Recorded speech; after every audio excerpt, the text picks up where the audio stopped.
Good evening guys. আৰু মই আজি আমাৰ ওচৰতে হোৱা এখন সভা চাবলৈ যাব ওলাইছোঁ। আচলতে বহাগ মাহৰ 7 বিহুৰ ভিতৰত এই সভাখন হয়, মানে সুঁৱৰি মহোৎসৱ হয়। তো বহুতে জানে দক্ষিণ কামৰূপ জিলাত সুঁৱৰি মহোৎসৱটো এটা বহুত বিশেষত্ব থকা উৎসৱ হয়, আৰু ইয়াতে শ্ৰীকৃষ্ণৰ দধি মথন হয়।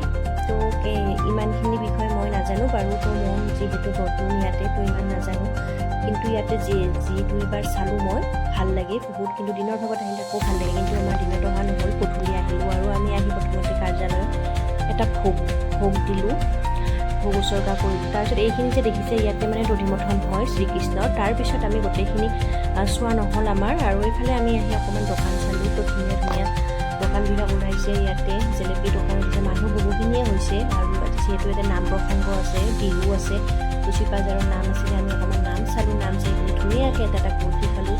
তাৰপিছত অলপ চানা খালোঁ। চানা খাই আমি ঘৰলৈকে আহিছোঁ, মানে আহিব ওলাইছোঁ, যিহেতু ৰাতিও হৈছে আৰু কিবাকিবি প্ৰগ্ৰেম চলি আছে, কিন্তু আমি চোৱা নাই। তো আজিলৈকে আহিছোঁ, আকৌ নেক্সট ভিডিঅ'ত লগ পাম। আজি এনেকৈ সভা চাই কিনে বহুতেই ভাল লাগিল। Bye bye, thank U.